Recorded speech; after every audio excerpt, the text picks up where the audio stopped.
పాకిస్తాన్ ఈ వార్ని ఎస్కలేట్ చేయడానికి ట్రై చేస్తుంది. గత 2 రాత్రుల నుంచి మనం చూస్తున్నాము. 8వ తారీఖు 9వ తారీఖు కూడాను యుఏవీస్ ద్వారా, మిజైల్స్ ద్వారా, పాకిస్తాన్ ఫైటర్ జెట్స్ ద్వారా.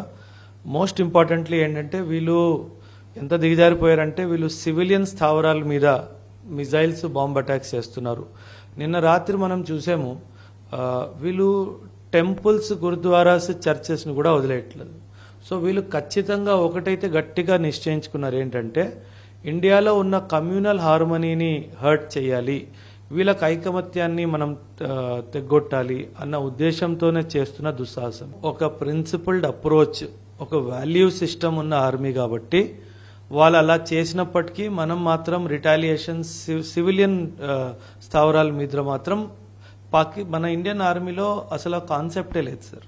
ఇండియన్ ఆర్మీలో మాకు ట్రైనింగ్ నుంచి ఎప్పుడూ నేర్పిస్తారు, నెవర్ హర్ట్ ఏ సివిలియన్ అని చెప్పేసి. సో ఖచ్చితంగా ఇప్పుడు మనం ఎస్కలేట్ చేస్తే మనం ఎదురుదాడిగా పాకిస్తాన్ మిలిటరీ ఇన్స్టాలేషన్స్ని టార్గెట్ చేస్తాము. ఇంకా వాడికి బుద్ధి రాకపోతే ఇంకా స్ట్రాటజిక్ టార్గెట్స్ని మనం హిట్ చేయడం స్టార్ట్ చేస్తాము. వాళ్ళ పవర్ లైన్స్ కానీ, ఆయిల్ రిఫైనరీస్ కానీ, ఇలాంటి ముఖ్యమైన ప్లేసెస్ని మనం టార్గెట్ చేయడం స్టార్ట్ చేస్తాం. కానీ ఖచ్చితంగా భారతదేశం మాత్రము వాళ్ళ సివిలియన్స్ ఉండే స్థావరాల మీద అయితే నేను అనుకోవడం ఆ అటాక్ జరగదు. మనం 99 కార్గిల్ ఒక చిన్న limited scale war Pakistan and India మీద జరిగింది.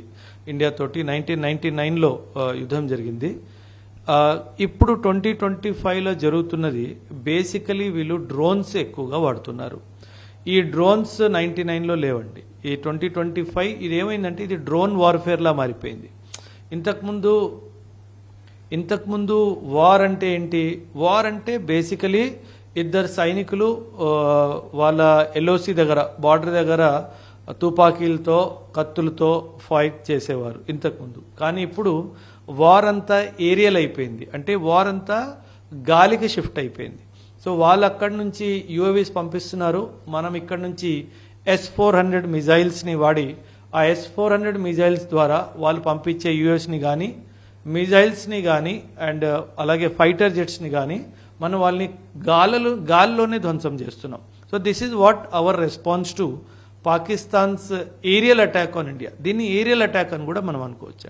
ఒక ప్రొఫెషనల్ ఆర్మీ లేదు, ఒక ప్రొఫెషనల్ పొలిటికల్ లీడర్షిప్ లేదు, ఒక ప్రొఫెషనల్ సివిల్ సొసైటీ లేని దేశమే పాకిస్తాన్ సార్. మానవత్వం లేని దేశము, సిగ్గు లేని దేశము. వీళ్ళు అడుక్కోవడానికి ఎంత దూరమైనా వెళ్తారు సార్. సో వీళ్ళకి సెల్ఫ్ రెస్పెక్ట్, స్వాభిమానము అలాంటివి అసలు ఏమీ లేవు సార్. సో వీళ్ళు బుకాయిస్తున్నారు అంటే అది వాళ్ళ సహజం సార్. అది వాళ్ళకి పుట్టుకతో వచ్చింది కాబట్టి ఇంకా వాళ్ళకి అది మనం డినై చేయడానికి లేదు. మన దగ్గర ఉన్న ఆయుధ సంపత్తి, ఫర్ ఎగ్జాంపుల్ మనం అంటాము పాకిస్తాన్ ఆర్మీ 6 lakhs ఆర్మీ అంతుంది, మనది 14 lakhs ఆర్మీ. సో ఇక్కడే 2.5 మనకే పై ఎత్తుంది. Pakistan air force, Indian air force 1:6 ratio ఉంది. సో అలాగే నేవీ చూసుకుంటే 1:8 రేషియో మన దగ్గర ఉంది. అసలు సార్ పాకిస్తాన్ ఆర్మీకి మన ఆర్మీ, ఎయిర్ ఫోర్స్, నేవీకి కంపారిజన్ చేయడమే తప్పు సార్. కంపారిజనే లేదు. ఆ ప్రొఫెషనలిజంలో కానీ, ఎక్విప్మెంట్ ప్రొఫైల్లో కానీ, ఒక ప్రొఫెషనల్ తీరుగా ఒక ప్రాబ్లమ్ని సాల్వ్ చేయడంలో కానీ అసలు కంపారిజనే లేదు. కాబట్టి అసలు పాకిస్తాన్ని మనము మన మిలిటరీ క్యాల్కులేషన్స్లో ఒక ఎనిమీగానే అసలు భావించాము సార్. ఎందుకంటే ఆ కెపాసిటీ లేదు. ఎవరైతే ఎక్స్పర్ట్స్ ఉంటారో వాళ్ళు నేషనల్ పవర్ అనే పదం వాడతారు సార్. ఈ నేషనల్ పవర్లో ఎకనామిక్ పవర్, పొలిటికల్ పవర్, అదేవిధంగా డిప్లొమాటిక్ పవర్, మిలిటరీ పవర్, ఈ 4-5 విషయాలు కలిపి నేషనల్ పవర్ అవుతుందండి. ఆ నేషనల్ పవర్ పాకిస్తాన్కి, ఇండియాకి అసలు కంపారిజన్ చేయడం అన్నది మూర్ఖత్వం. అసలు లేదండి, అక్కడ అసలు లేదు. ఒక టెర్రరిస్ట్ చనిపోతే అక్కడ ఆర్మీ ఉన్నత అధికారి వెళ్ళి తను దాన్ని రెస్పెక్ట్ ఇస్తున్నాడు అంటే పాకిస్తాన్ చాలా క్లియర్గా we are a terrorist state, we are a terrorist sponsoring state, we are a state who creates terrorist in the world అని చెప్పి వరల్డ్కి తానంత తనే చెప్పుకుంది సార్. మనం ఇంకెక్కడ చెప్పాల్సిన అవసరం లేదు. అంటే ఇంతకు ముందు వరకు మనము యునైటెడ్ నేషన్స్ సెక్యూరిటీ కౌన్సిల్ ఫోరంలో కానీ, IMF ముందు కానీ అండ్ ఇంటర్నేషనల్ ప్లాట్ఫామ్స్లో Pakistan is a terrorist state అని ప్రూవ్ చేయాల్సిన అవసరం వచ్చేది. ఈ వార్ తర్వాత ప్రూవ్ చేయాల్సిన అవసరం లేకుండా వాళ్ళే మనకు అనుకూలంగా అన్ని ఓపెన్ గా చెప్పేస్తున్నారు. ఐఎంఎఫ్ ని అమెరికా చాలా కంట్రోల్ చేస్తుంది సార్. ఐఎంఎఫ్ ఈ పరిస్థితిలో కూడా పాకిస్తాన్కి డబ్బులు ఇచ్చింది అంటే ఖచ్చితంగా దీనికి అమెరికా సహమతి ఇచ్చింది. అందుకే ఆ డబ్బు పాకిస్తాన్కి వెళ్ళింది సార్.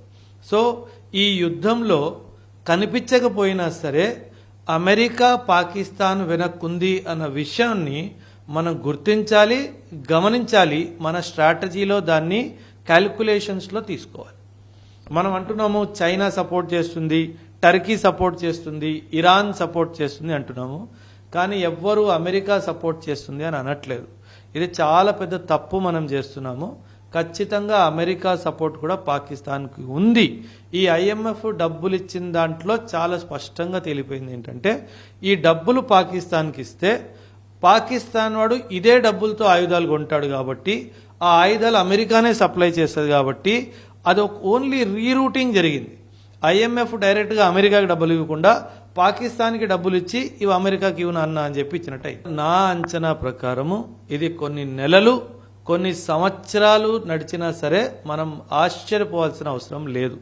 ఎందుకంటే మన ప్రధాని మోదీ గారు చాలా స్పష్టంగా చెప్పింది ఏంటంటే పాకిస్తాన్ భూమి మీద ఎప్పటి వరకైతే లాస్ట్ టెర్రరిస్ట్ బతికుంటాడో ఈ ఆపరేషన్ సింధూర్ అప్పటి వరకు కొనసాగుతూనే ఉంటుంది.